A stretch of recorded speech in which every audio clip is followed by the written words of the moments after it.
I'm Danielle Strle from Tumblr, and I'm here to talk a little bit today about how you can learn by doing, devising content strategies by observing user behavior.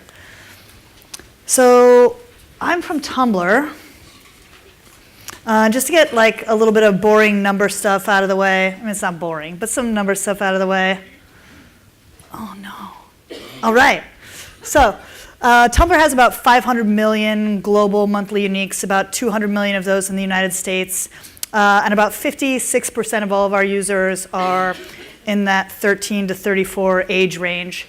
With such a big platform, it's truly the home of like infinite subcultures. I always like to say that no matter what you're into, there are people talking about it on Tumblr, and you can be into as many things as you want as you get up and running on the platform. So this is what it looks like when you go to log into Tumblr. And kind of a cool thing about the platform in general is that it's really flexible. You can post literally any type of media that you want, whether it's video or audio or text or photos. And you can customize everything about the way that your site looks and feels with our theme engine. So post anything, customize everything, and really like express yourself to the max. So Taylor Swift is using the same tools that I'm using, that Planned Parenthood is using, and we can all still look really different and unique because that's what Tumblr allows you to do. And a thing you'll notice when you see Tumblr blogs out in the wild, and there's hundreds of millions of them, so you've almost certainly run into them, even if you didn't know, is these little follow buttons in the upper right-hand corner. So when you press follow, every new post that you make is delivered directly to the dashboards of everybody who's following you. And that works the way that you would expect it, the way that you've seen on other platforms. You follow a blog, all the stuff goes into the place for everything that you're following. And the really special part about Tumblr is that every single post has a reblog button. So you see a post you like from someone else's blog, you take it, press reblog, it goes onto your blog, and then everybody who's following you will see that post. Fun fact, about 95% of the posts on Tumblr on any given day are these reblogs. So that amplification is like a really, really powerful part of Tumblr. Okay, so that's kind of like a basic overview of what Tumblr is and how it works. Great? Cool. So now that we have that out of the way, we can talk more about content and what you might post there to connect with this really young audience. And hopefully these strategies will be useful to you across all social media and any place you might want to share. So I guess a couple more quick things about the reblogs. It makes content on Tumblr last a really long time. About a third of the reblogs on the platform occur over 30 days after the original post. So for a great post, like it can just keep going and going and going and going. And 80% of Tumblr users take stuff that they find on Tumblr and share it to other networks like Facebook and Twitter and Instagram and Pinterest, et cetera.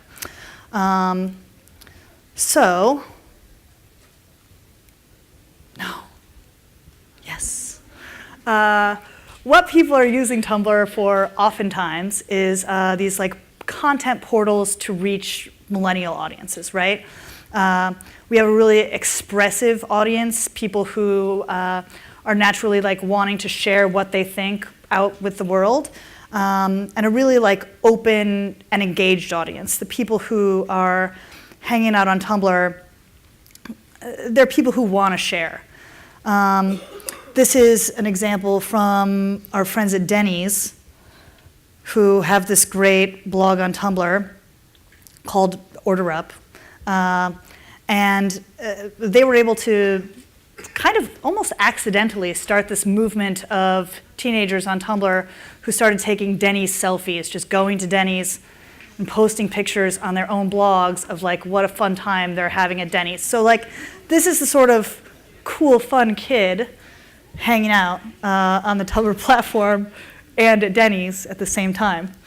So it's this really expressive audience who is like willing to share and excited about doing so. So here are some just kind of cool rules of conduct, some quick tips to help you find success.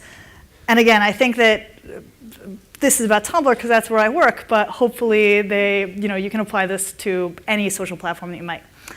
So I think a really key thing, and we've heard this sort of over and over in this conference, is that it's really important to like watch and listen to what people are doing on any platform that you're trying to attack, right?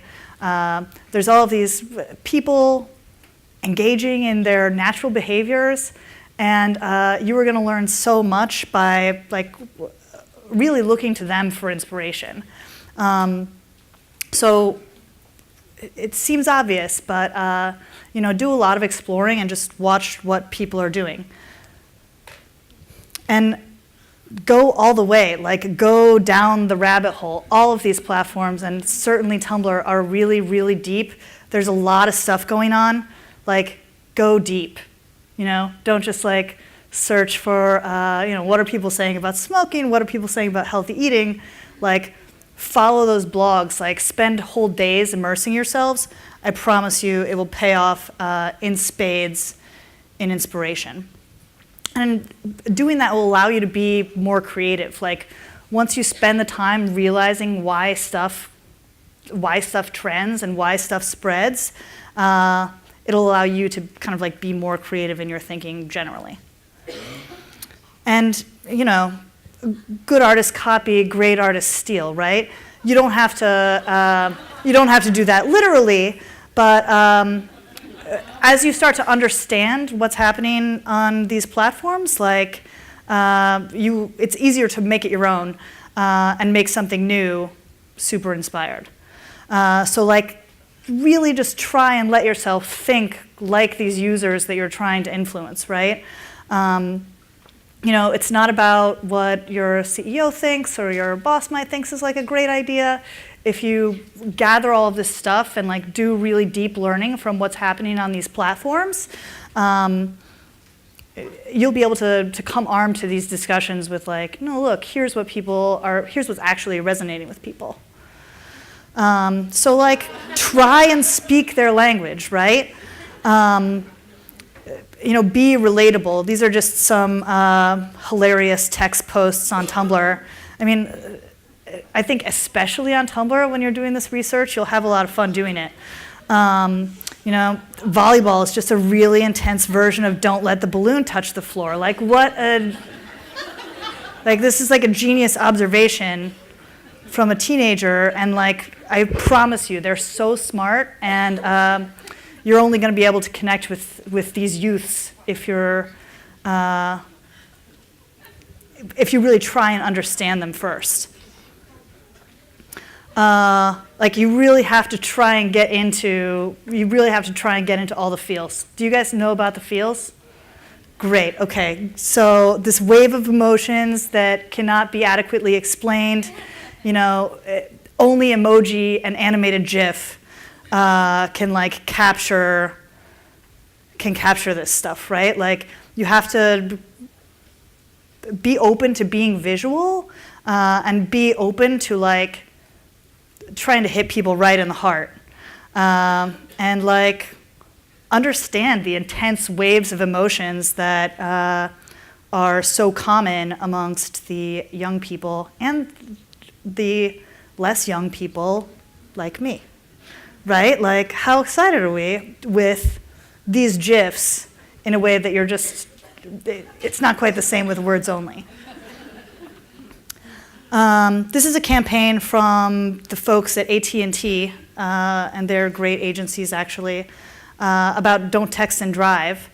They've done, I think, a great job of kind of digging deep into the various aesthetics happening now, whether it's like illustration or sort of 90s net art. And I think that what they've done really well is like simplifying the whole campaign into this one positive statement that you can easily text a friend, right? They can make it super easy to share. And I would say that like, if you're not sure what to do, don't be afraid to just put something out there. Just like experiment and see what works. Like if it doesn't work, you know, it's a piece of social media. Worst case, you could delete it, right? Like don't be afraid to get a little strange. Also, this is something that's a little bit more unique to Tumblr, but you know, certainly you can apply this across other platforms as well. We have this built-in feature where you can let people ask you questions. Planned Parenthood does a truly fantastic job of accepting questions from the community and then giving them these really thoughtful answers back. They also use their Tumblr as a way to drive traffic to their like text message-based Q&A app. And they've told us over and over that Tumblr is a huge driver of traffic to that app and downloads to that program. I really encourage you to check out the plannedparenthood.tumblr.com, and then they have like a whole sort of universe of other Tumblrs that are an outgrowth of that. But people are curious, they will ask you questions if you open yourself to it. And I would say that it's really important to think about the definition of like what you're trying to say to people. Don't be afraid to like do all of that hard research, understand what's really resonating with people, and then, you know, hitting that hard and staying really refined to it. I don't know if you can read them from back there, but these are some posts from a blog on Tumblr called Know the Real Cost. It's an anti-smoking blog from the FDA. And I think that they've done a really fantastic job of just honing in on a couple key messages, right? Like they know that kind of like the aesthetic things, like bad breath and like stinkiness and all of the just kind of like gross parts of smoking are really resonating with the teen audience. And then also this like this feeling of not wanting to like let something else control you the way that a need for cigarette breaks can, right? So they've really honed in on those kind of two key things and created really fantastic content that is spreading far and wide. And actually use this laser pointer on purpose, right? Like that's 76,000, I think, notes. So this post is on, you know, tens of thousands of blogs where people have seen it and then spread it out to their own followers and shared it along. It's the power of a strong message. And I would say that like that's an important thing, right? Like don't try to do everything. This is a nice campaign from the Cerebral Palsy Foundation. It's called Just Say Hi, and it is a campaign about what you should do if you meet a disabled person out in the world. And they are really focused on that. Just say hi to people, and have done some nice follow-up on what you should do after you say hi and what you should not do after you say hi. But it's a really great campaign, again, across all social media. Check it out. And I would say that it's like really powerful to kind of be open-ended in kind of social, shareable content like this. You want to be able to give people something that they can interpret in whatever way is going to work for them, right? Like hit them in the feels, but also you want the typography and the color and design to look nice. Here's a nice one actually from AT&T, right? It can be about texting and relationships and breakups, but it's also just like a really nice piece of text art that you could imagine on, you know, a pastel aesthetic blog. That's a thing, by the way. So definitely like really think about the relational and the aesthetic. And as a guiding principle, kind of like make sure that you can name at least 3 reasons why a person might care to share a piece of your content. Like, even if it's not on a platform where reblogging is such a key part of it, like, if you ask yourself, okay, is anybody gonna wanna show this to their friend on their phone? If the answer is yes, you're in a stronger place than the opposite, right? And you know, think about how people are like collecting all of this media, right? On their own profiles, in the profiles that they have on other platforms. Like if you can get them to want to kind of own this and share it to their friends, you're winning in a big way. So think like the user and ask yourself, like, are people going to want to share this? Okay. If they do, great. I'm going to post it. And again, that sharing is really so powerful. Also, of course, it's really important to kind of get this stuff out in front of people. So if you have budgets, I would certainly encourage you to use all of the tools that Tumblr and every other platform in this day and age have to like help you get your stuff in front of people in a big way, like at the outset. On Tumblr, you can put your post into the dashboard streams of anyone that you could target on the platform, by gender, by geography, by interest, et cetera, et cetera. And there's like a whole suite of ways that you can do that. So it's not just kind of a thing where if you make it, they will come. You got to make it, and then like make sure that you can get it in front of people by any means necessary, and not just with sponsored stuff, but by like cross-pollinating across all of the rest of your social media, as you would in a modern campaign. So that's it for me. I'll be around later. We can talk, and thank you for your attention.